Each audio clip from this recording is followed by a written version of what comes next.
rookie has ever shot 6 threes in a game in WNBA history. Now, I was there in 2024. Most of you guys were there in 2024. But I guess that this admin or whoever was in charge of NBCP, they probably weren't paying attention in 2024. Oh yeah, CC did. Watch Cheryl Miller's face right there. That's not amusement, that's disbelief. Because what Azzi Fudd just said to 2 women who literally slept on airport floors during their playing careers is one of the most tone-deaf moments of the 2025 WNBA season. Road trips are hard, she says. Hotel beds aren't comfortable. The audacity of complaining about luxury accommodations to legends who carpooled between cities because the league couldn't afford team flights. Looking at Sue Bird would sleep at Motel 6 in between games.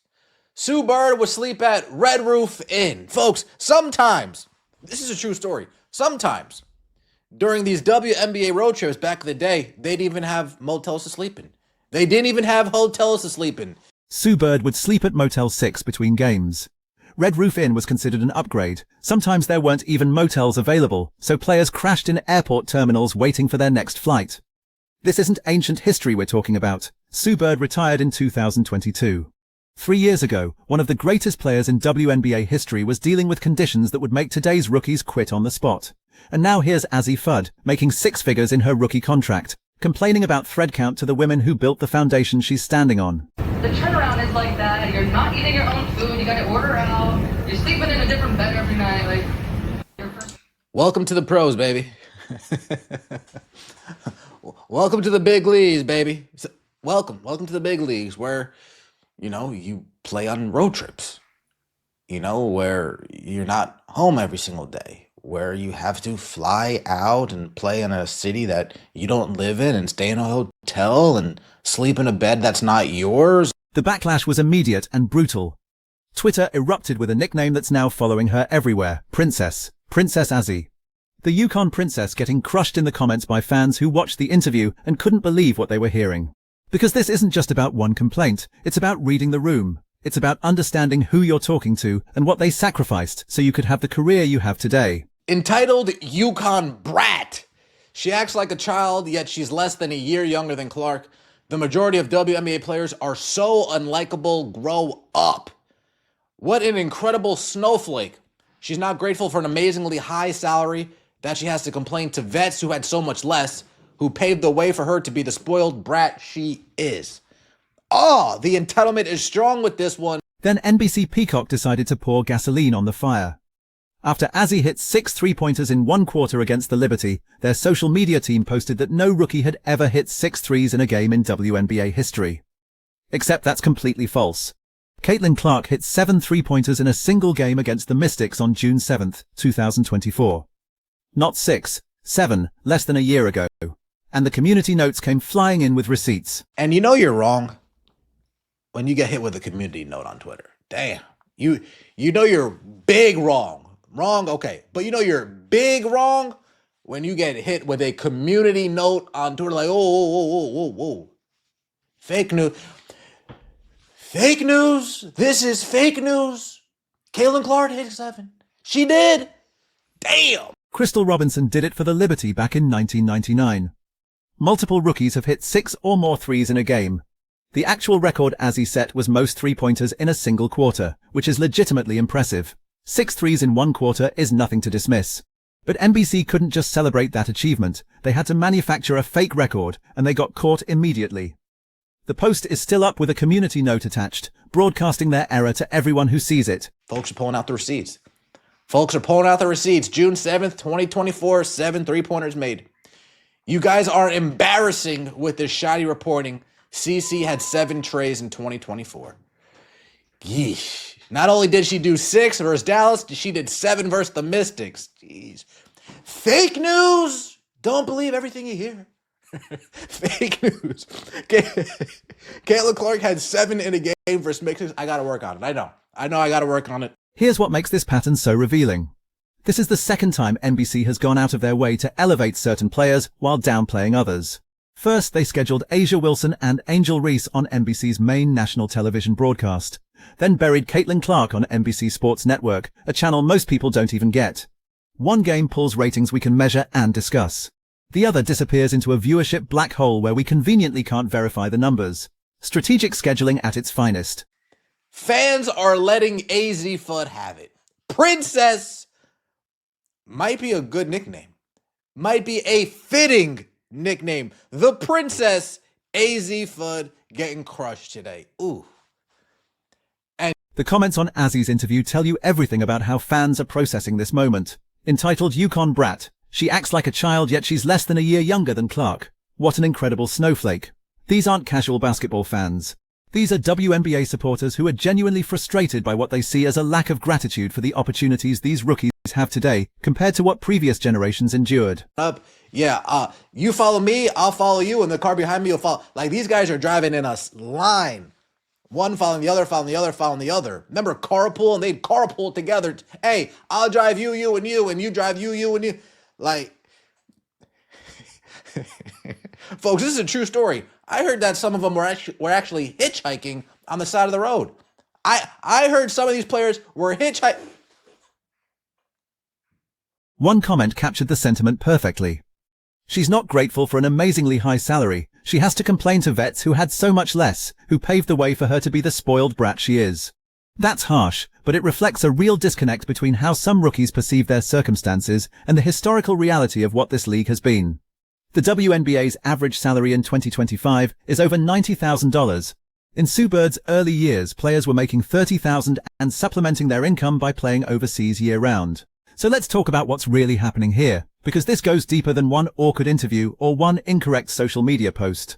The WNBA is experiencing unprecedented growth. Attendance is up 48% from last season. Merchandise sales have tripled.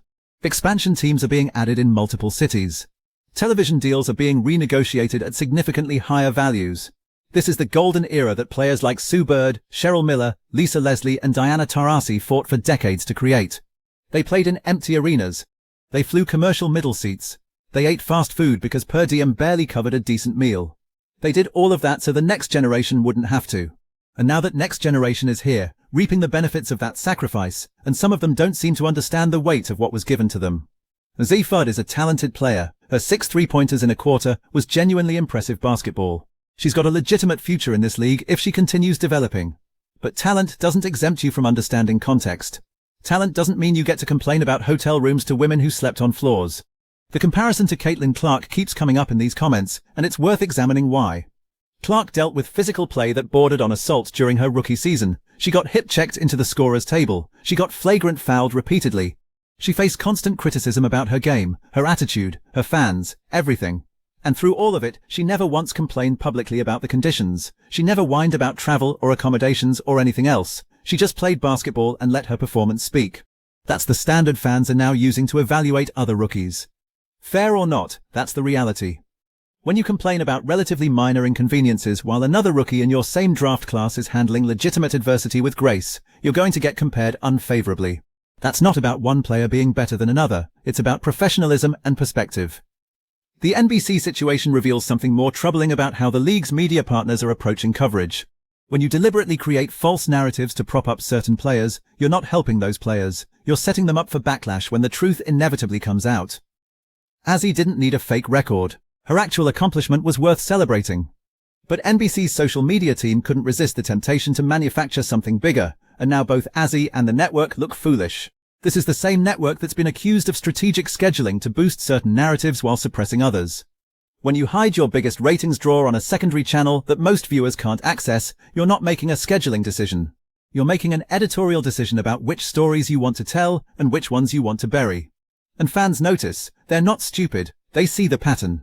What's particularly frustrating for longtime WNBA supporters is watching the league finally get mainstream attention, only to see that attention mismanaged by media partners who seem more interested in pushing agendas than covering basketball. The sport is good enough on its own. The players are talented enough on their own. The storylines are compelling enough on their own. You don't need to manufacture fake records or hide popular players or create artificial narratives. Just show the games and let people decide what they want to watch. The veterans understand this. Sue Bird has been vocal about supporting all players regardless of who brings in ratings. Cheryl Miller has consistently advocated for fair coverage across the league. These women know that sustainable growth comes from authentic storytelling, not media manipulation. That's why Cheryl's reaction in that interview was so telling. She wasn't just surprised by Azzi's complaint, she was disappointed, because she knows how this looks to fans who've been supporting this league through decades of struggle. Here's what needs to happen moving forward. Rookies need better education about WNBA history. Not just the highlight reels and championship moments, but the real stories about what players endured to build this league. Make them watch footage of Sue Bird carrying her own luggage through airports. Show them the financial statements from teams that nearly folded. Help them understand that their six-figure salaries and chartered flights and nice hotels didn't just appear out of nowhere. They were earned through decades of sacrifice by women who deserved better but kept playing anyway. Media partners need to stop insulting their audience's intelligence. Fans have access to statistics, they have access to historical records, they can fact-check your claims in real time. When you post something demonstrably false, you don't just look incompetent, you look dishonest. And once you lose credibility with your audience, it's nearly impossible to get it back. NBC needs to issue a correction, apologize for the error, and implement better fact-checking before posting claims about league records. The league itself needs to decide what kind of growth it wants. Do you want sustainable expansion built on authentic fan engagement? Or do you want manufactured hype that creates short-term spikes but long-term skepticism? Because you can't have both. Fans will support genuine excellence, they'll embrace compelling storylines, but they'll abandon you the moment they feel manipulated. And right now, a lot of WNBA fans feel like they're being manipulated. So was Azzi Fudd wrong to complain about road trips? In isolation, no. Travel is exhausting. Hotel beds are uncomfortable. Those are legitimate observations. But context matters. Audience matters. When you're talking to Sue Bird and Cheryl Miller, you don't complain about conditions they would have considered paradise. You show gratitude for what you have and respect for what they endured. That's not about being fake, that's about being aware. The question now is whether this becomes a learning moment or a defining characteristic. Does Azzi recognize why fans reacted the way they did and adjust her approach? Or does she double down and lean into the princess nickname? Because the WNBA has room for confident players who advocate for better conditions. But it has no patience for entitled players who don't appreciate the foundation they're standing on. What do you think? Was the backlash against Azzi justified, or are fans being too harsh on a rookie still learning how to handle media? And what about NBC's fake record claim? Honest mistake or deliberate agenda? Drop your thoughts in the comments and let's see if we can have this conversation without it turning into a war zone. Hit that like button if you appreciate coverage that doesn't insult your intelligence, and subscribe because we're going to keep calling out this nonsense every single time it happens.